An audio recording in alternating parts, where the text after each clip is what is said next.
영혼을 성장시키는 책 소개방 영성 책방입니다. 오늘은 크레이그 오트, 진 윌슨이 쓴 온 세상을 향한 교회 개척, 온 세상을 향한 교회 개척, 글로벌 처치 플랜팅 마지막 5번째 시간입니다. 4부 중요한 요소 15장 교회 개척자의 개인적 삶, 교회 개척자의 개인적인 삶. 교회 개척은 삶의 전 영역을 거치는 흥분된 신앙의 여정이다. 동시에 종종 진이 빠지는 일이기도 하다. 조사에 의하면 선교사의 탈진 원인의 4분의 3은 예방 가능한 것들이다. 일반적으로 선교 사역, 특히 교회 개척은 당사자의 개인적인 그리고 가족의 삶에 엄청난 영향을 준다. 효과적인 교회 개척 리더십이란 영적 생활, 교회 개척 기술, 그리고 개인 및 대인 관계적인 능력을 핵심 요소로 한다. 영성과 기술과 개인 가정생활. 교회 개척자의 핵심 역량, 교회 개척자의 핵심 역량. 효과적인 개척자의 중요한 덕목에는 하나님의 부르심, 거룩한 성품, 기도와 같은 영적인 역동성, 배우자의 지지, 선교에 특화된 기술, 정서적인 융통성, 그리고 임무에 적합한 은사들이다. 그 외에 전도의 능력, 사업가적인 역량, 문화 적응 능력, 유연성, 지식, 자기 학습 능력 등도 요구된다. 실제적으로 중요한 것은 사람을 사귀고 모으는 능력이다. 리더십 스타일은 자신의 개성이나 습관보다 상황이나 환경에 맞추는 적응력이 더 중요하고 효과적이다. 한 사람의 개척자가 모든 능력을 다 가질 수는 없다. 개척팀의 역량이 중요한 이유가 여기에 있다. 영적 기초. 아무리 많은 공부, 훈련, 경험, 인도, 기술이 있어도 개척자의 삶이 성령 하나님의 인도하심을 대체할 수 없다. 하나님이 부르셨고 임명하셨다는 확신은 엄청난 힘을 준다. 부르심과 확신은 아무리 강조해도 지나치지 않다. 교회 개척자는 그 부르심과 함께 다양한 영역에서 검증된 자들 중에서 선발해야 한다. 광야의 경험을 통해 성숙함이 있어야 하는 것이다. 기도는 교회 개척의 심장과 영혼이다. 하나의 교회를 세우기 위해 개척자와 개척팀은 전심으로 기도해야 한다. 적어도 모든 시간의 10% 이상 다양한 형태의 기도에 헌신해야 한다. 교회 개척은 은사가 있을 때에 더 성공률이 높다. 교회 개척의 은사가 따로 있는 것은 아니지만 시작 단계에서 전도와 사도적 은사가, 설립 단계에서는 가르침과 목양의 은사가, 조직 단계에서는 리더십과 행정의 은사가, 그리고 재생산 단계에서는 다시 전도와 사도적 은사가 있으면 개척 성공률이 높아질 것이다. 이 모든 은사는 리더십과 깊이 관련이 있다. 교회 개척팀에는 교회 기초를 놓느니, 물 주느니, 자라게 하느니, 교회 개척을 돕느니 등이 단계별로 필요하다. 교회 개척은 사업이나 직업이 아니다. 왕의 영토를 회복하기 위해 영적 전쟁을 벌이는 최전방 군대에 비유될 수 있다. 주님은 사탄과 세상 권세가 주님의 교회를 이길 수 없다라고 하셨다. 개척자는 사탄의 요새를 분별하고 그것을 이길 수 있는 성령의 능력과 무기를 의지하는 법을 배워야 한다. 다음은 교회 개척팀이 영적 전쟁을 위해 준비되어야 할 사항들이다. 신자들이 그리스도 안에서의 정체성을 이해하고 행하도록 돕기. 그리스도 안에서의 자유와 제자도로 인한 세계관 변환 통합하기. 약하게 만드는 습관의 원천을 찾아내고 사람들이 그것들로부터 자유하도록 돕기. 사람들의 영적인 영향력과 활동 평가하기. 마귀로부터 눌리고 명시적으로 귀신 들린 이들을 도울 수 있도록 계획하기. 교회 개척자의 정서적 삶. 교회 개척자의 정서. 교회 개척은 가능성이 없는 상황에서 제한적 자원을 가지고 극복할 수 없는 장애물에 직면하여 교회를 세우는 것이다. 그러므로 개척자는 모든 어려움을 극복하는 용기가 필요하다. 타고난 소질과 관계없이 다중적인 역할을 소화해야 한다. 감정적인 정서와 지성과 용기와 융통성의 리더십이 절대적으로 필요하다. 교회 개척은 사업 개발이면서 동시에 사람 개발의 임무다. 사업 개발, 사람 개발, 참으로 복잡 다단한 일이다. 이에 대처하는 자기 개발은 필연적이다.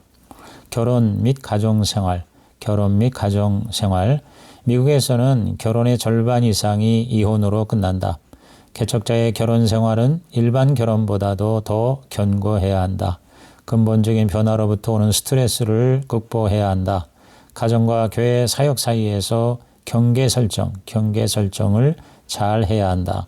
건강한 가족이라면 잠깐 멈춤의 필요를 받아들이고 가족이 함께 쉬는 습관을 가져야 한다. 재정적인 면에서 특히 경계 설정이 있어야 가족이 고생하지 않는다. 갈수록 교회 개척자의 이중직은 보편화되고 있다. 가장 위대한 교회 개척자인 사도 바울도 자비량 선교사였다. 이중직을 선택한다면 분명한 목적과 책임감을 가져야 한다.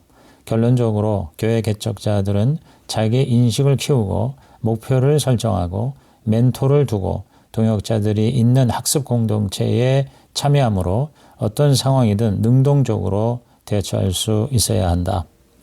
16장 교회 개척팀. 개척팀은 다양한 은사를 가진 사람들이 서로 책임을 나누며 하나님의 영광을 위해 기쁨으로 함께 봉사하는 관리 가능한 모임이다.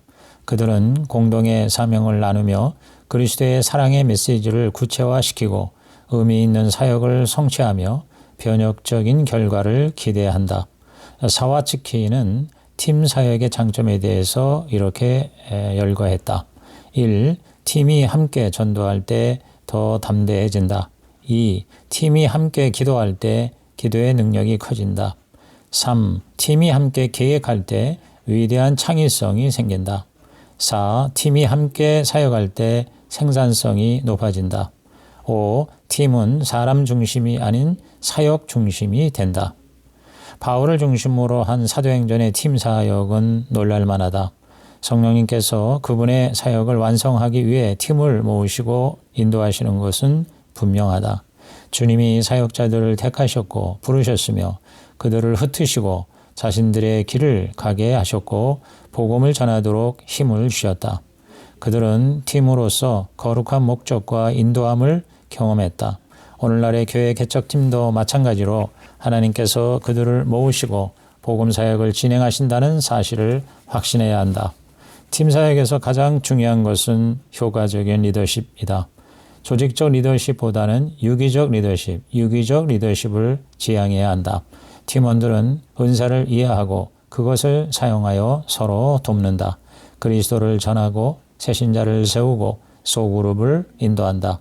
팀원들은 은사와 관련된 영역에서 역할을 수행할 때 가장 효과적이고 만족감을 느낀다.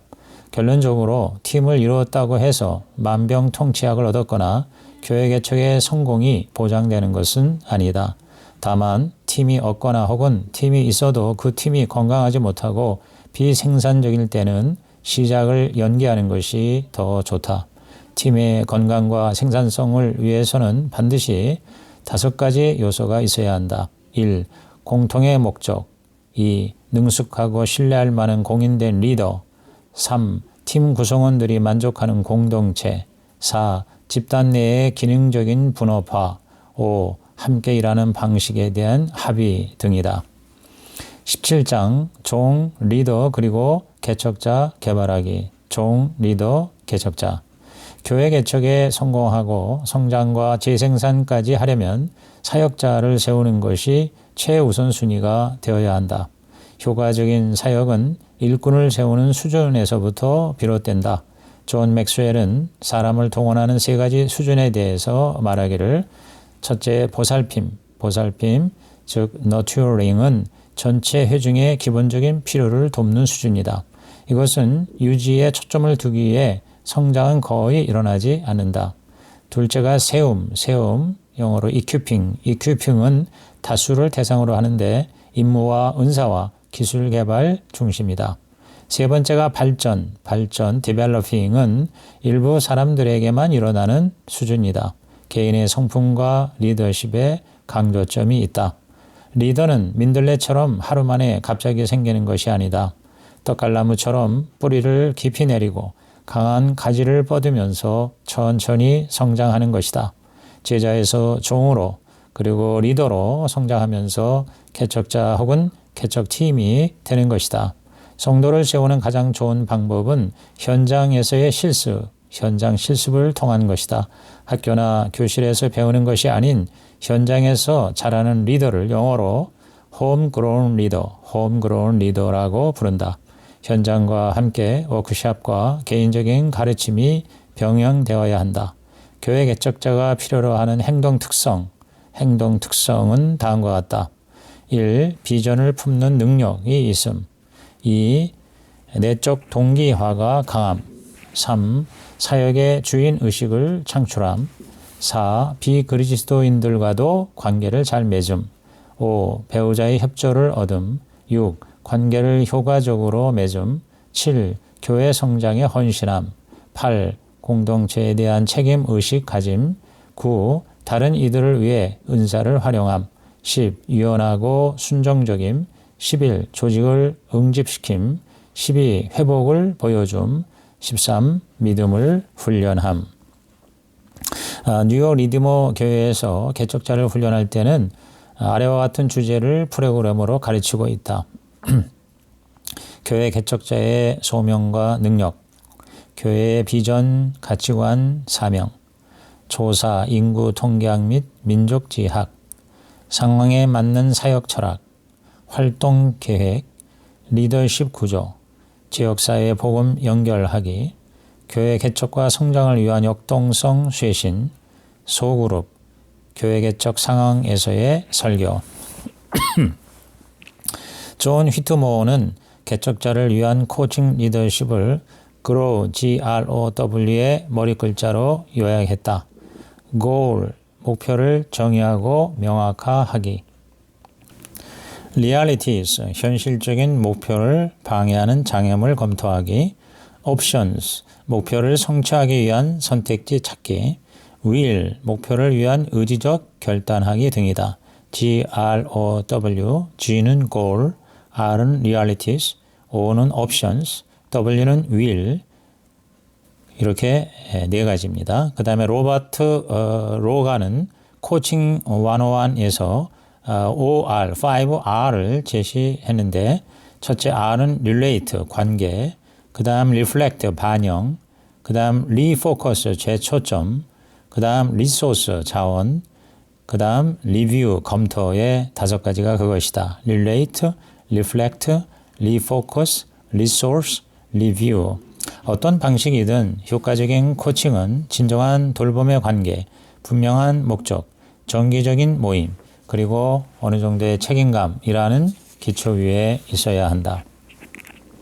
18장, 교회 개척을 위한 동역 관계 및 자원. 교회 개척을 위한 동역 관계 및 자원.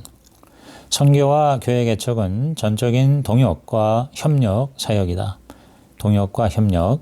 건강한 동역 관계를 가질 때 상호 존중과 신뢰의 보완적 관계 안에서 자원과 생각들을 공유하여 건강한 토착적인 교회를 재생산할 수 있다. 동역은 더 많은 사람들의 참여를 유도한다. 지역교회는 혼자서 할 수 있는 일이 거의 없다. 그러나 그리스도의 연합된 몸은 불가능한 일도 할 수 있다. 교회 개척을 위한 동역 관계는 다양하고 역동적이다. 동역은 뚜렷한 비전, 가용한 자원, 관련된 사람들의 성숙도와 은사 등에 의해서 형성된다. 동역 관계는 어떤 사역을 하느냐에 따라서 달라지기도 한다. 건강한 동역 관계를 위한 지침은 다음과 같다. 1. 분명한 목표를 가지라. 2. 기대하는 바를 명확히 하라. 3. 유연성을 유지하라. 4. 선교지의 경우 두 문화를 모두 아는 중재자를 포함시키라. 5. 인내하며 동역관계를 성장 발전시키라. 6. 권한을 부여하고 상호 이익을 추구하라. 7. 공정한 의사결정 과정을 수립하라. 8. 재정지원과 관련해 지혜를 발휘하라. 19장 세상을 변혁시키는 교회 개척. 세상을 변혁시키는 교회 개척. 진정 하나님 나라의 표징으로서의 교회를 개척하기 위해서는 전도와 제자 훈련뿐 아니라 더 넓은 인류의 필요와 관심을 다뤄야 한다. 전도, 제자 훈련, 인류의 필요와 관심. 특히 가난하고 억압받고 문맹인 사람들 사이에 교회를 개척할 때는 더욱 그러하다. 개척된 교회는 하나님의 메시지를 선포할 뿐 아니라 하나님의 성품도 나타내야 한다. 하나님의 메시지, 하나님의 성품. 하나님 나라의 영향력이 되어야 하는 것이다. 하나님의 나라는 이미 시작되었고 성령 안에서 의와 평강과 희락을 특징으로 한다. 하나님의 통치는 성도의 삶을 변화시키고 성도들의 공동체인 교회의 삶을 형성하고 그 교회가 있는 세상에 영향을 미친다. 이 세상의 교회는 완성될 하나님 나라의 미완의 표지다. 하나님 나라 공동체에는 세 가지 국면이 있는데 그것은 지상명령, 대계명, 그리고 위대한 부르심이다. 지상명령, 대계명, 위대한 부르심. 그것은 지역사회에 영향을 미치는 것, 교회 개척과 봉사를 통합하는 것, 경제적인 개발과 연계하는 것 등을 포함한다. 하나님 나라 공동체의 세 가지 관점. 하나님 나라 공동체. 하나님의 사역은 개인, 가족, 사회, 경제, 정치 등 삶의 모든 영역을 포함한다. 교회는 그 모든 것을 선포하는 수단이자 목표다. 교회의 첫 번째 사명은 지상명령을 준행하는 것이다. 즉 전도와 제자 훈련이다. 파송하고 선포하고 세례주고 가르치고 회중으로 모이고 다시 파송하며 모든 민족의 제자와 교회를 배가 성장시키라는 명령이다. 교회는 복음 가운데 태어나고 성령의 능력을 세상에 나아간다. 어떤 교회든 그 중심은 반드시 복음 전파가 되어야 한다. 두 번째 사명은 대계명, 즉 사랑하는 것이다. 교회 개척을 통해서 사랑은 긍휼, 정의, 인간, 존엄, 전인적 필요의 충족을 드러내야 한다. 복음은 전인, 몸, 영혼, 정신과 더불어 사회적 질병도 해결하는 전체론적 사명을 감당하는 것이다. 교회 개척은 총체적 전략으로 행해져야 한다. 특히 가난한 사람의 필요를 채워야 하는 것이다. 세 번째 사명은 위대한 부르심, 즉 예배와 하나님께 영광을 돌리는 것이다. 모든 선교의 궁극적인 결말은 하나님께 영광 돌리는 예배다. 예배가 없기 때문에 선교가 존재하는 것이다. 예배는 선교의 연료이자 목표이다. 다른 모든 것은 사라지지만 예배는 영원토록 교회 일이 될 것이다. 교회는 하나님의 영광을 향한 열매를 맺기 위해 선교하면서 지상명령과 대계명을 수행하는 것이다. 이 세 가지 관점, 즉 지상명령, 대계명, 그리고 위대한 부르심은 교회, 하나님의 백성, 하나님 나라 공동체가 무엇을 의미하는지를 완전하게 구성한다. 하나님 나라의 총체적인 영향력을 끼치는 교회가 우리의 목표다. 교회 개척자들이 일하는 곳마다 인류에게 필요한 것이 너무도 많다. 가난한 사람들 사이에서 일할 때에 더 크게 그 소리가 들릴 것이다. 물론 부유한 사람들 사이에서도 욕구와 갈망은 표면 아래 잠자고 있을 것이다. 이러한 사명들을 이루기 위해서 8가지 지침을 따르라. 1. 지역사회와 함께 시작하라. 2. 작은 노력부터 시작하라. 3. 필요를 채우기 위해 지역의 자원과 자산을 평가하라. 4. 교회 개척을 하면서 현실적으로 기여할 수 있는 전문성, 자원, 헌신의 수준을 세심하게 평가하라. 5. 경험이 풍부한 기독교 봉사 사역 혹은 NGO 중 하나와 동역하는 것을 고려하라. 6. 현지에서의 지속 가능 여부를 고려하여 계획하라. 7. 원저보다는 권한 위임에 더 집중하라. 8. 영적 차원을 봉사 사역과 자연스럽게 통합하라. 극빈층 교회 개척. 복음은 종종 가난한 사람들에게 가장 잘 전파된다. 특히 간신히 살아남는 극빈자층이 그렇다. 노숙자, 난민, 빈민가 거주자들이 그들이다. 그들은 자주 아프고 영양실조에 시달리고 과로하며 수면 부족을 겪으며 범죄와 학대에 노출되어 있다. 그들은 복음에 긍정적으로 반응할 수 있지만 의존과 무능에 사로잡혀 있다. 대부분의 기성교회는 그런 사람들을 그들의 교제에 초대하지 않는다. 초대하더라도 극빈자들은 그런 교회에서 편안함을 거의 느끼지 못한다. 그런 사람들의 맞춤 교회를 개척하는 것 외에는 대안이 없는 경우가 많다. 이러한 극빈자들을 위해 사역하는 교회 개척팀은 강한 인내심과 하나님의 부르심에 대한 강력한 확신, 그리고 장기 사역에 대한 비전을 가져야 한다. 그들을 돌보는 일 못지않게 스스로의 탈진과 낙심을 피하기 위한 방안도 염두에 두어야 한다. 그런 상황에서 개척자가 직면하는 스트레스 수준을 과소평가해서는 안 된다. 이러한 사역을 위해서는 성육신적 접근이 필요하다. 사람들과 가까운 삶의 표준을 채택하고 지역사회에서 생활하며 일상생활을 맞추어야 한다. 이를 통해 신뢰를 쌓고 연대를 굳건히 하며 그리스도를 닮은 봉사의 모범을 보여주는 것이다. 에필로그, 마지막 에필로그. 1774년에 존 체프만이라는 남자가 매사추세츠에서 태어났다. 25살이 되었을 때 그는 뉴욕과 펜실베니아에서 사과 과수원을 시작했다.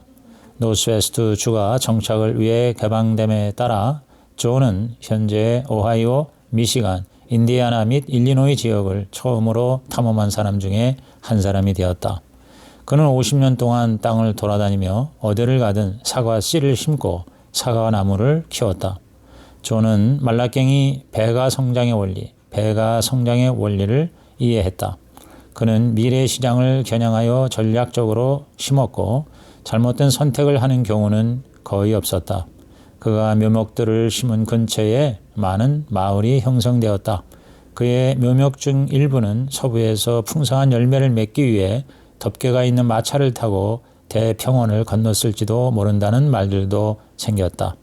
그는 사과 아저씨, The Appleman, 애플맨으로 유명해졌다. 어떤 이는 그에 대해 이렇게 썼다. 그는 어디든 어떻게든 사과나무로 꼽히는 광야의 비전에 사로잡혔습니다.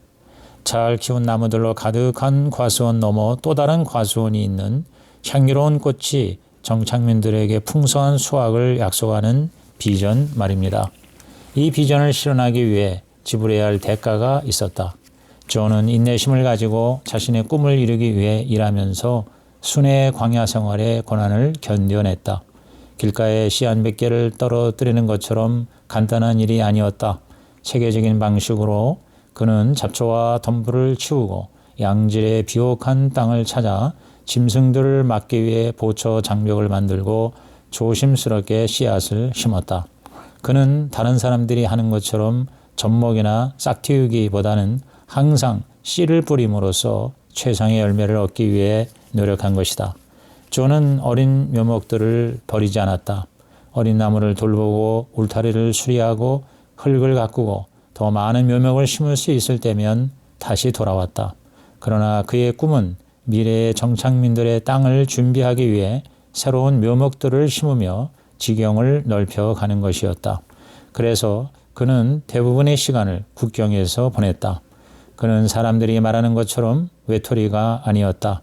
때때로 그는 다른 사람들을 데리고 갔고 이웃들이 나무를 보호하고 팔아서 나눌 수 있다면 그들에게 맡기고 묘목을 떠났다.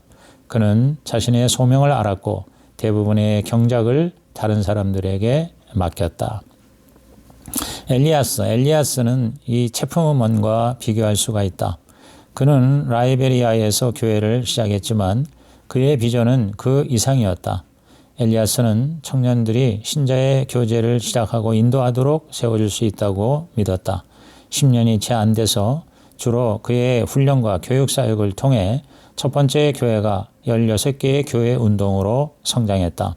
일부는 가정교회였고 다른 교회들은 임대 건물에서 모였다.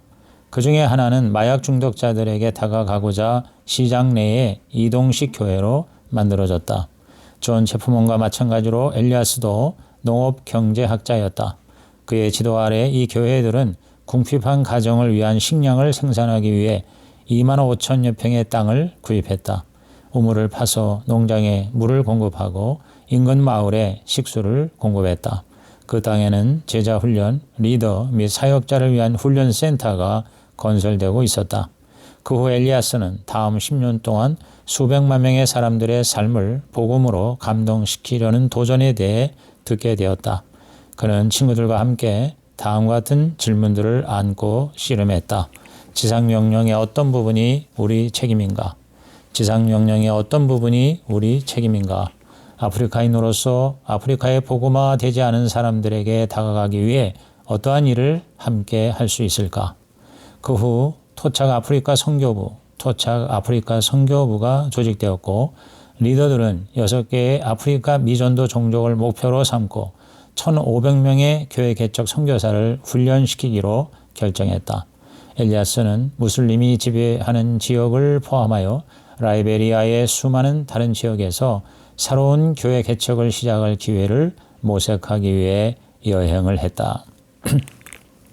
복음이 뿌리를 내릴 때까지 지역사회에 지속적으로 참여할 필요가 있다. 그는 현재 교회의 배가 성장을 위해 촉매제 역할을 할 리더 양성에 전념하고 있다. 그의 선교부는 이미 이웃 국가의 무슬림 종족인들에게 자비량 선교사를 파송하여 교회를 시작했다. 내가 이 글을 쓰는 동안 그와 그의 친구들은 또 다른 서아프리카 국가에서 60명의 목회자와 교회 개척자를 위한 교회 배가 성장 훈련을 시작하고 있다. 올해 말 그들은 중앙아프리카에서 900명의 목사들과 교회 배가 성장의 비전을 나눌 것이다. 사가 아저씨 존과 같은 교회 개척자들은 씨앗을 심는 것부터 시작한다. 그들은 많은 다른 사람들을 초대하여 하나님 나라 공동체의 과수원을 키우는 노력에 동참하도록 한다. 그들은 그들 자신이 예수님의 메시지를 들을 때까지 예수님의 통치를 확정하기 위한 거대한 계획의 중요한 대리인이라고 믿는다. 건강하고 재생산하는 교회 운동에 헌신할 엘리야스와 같은 사람들을 하나님께서 일으켜 세워주시기를 우리는 기도한다.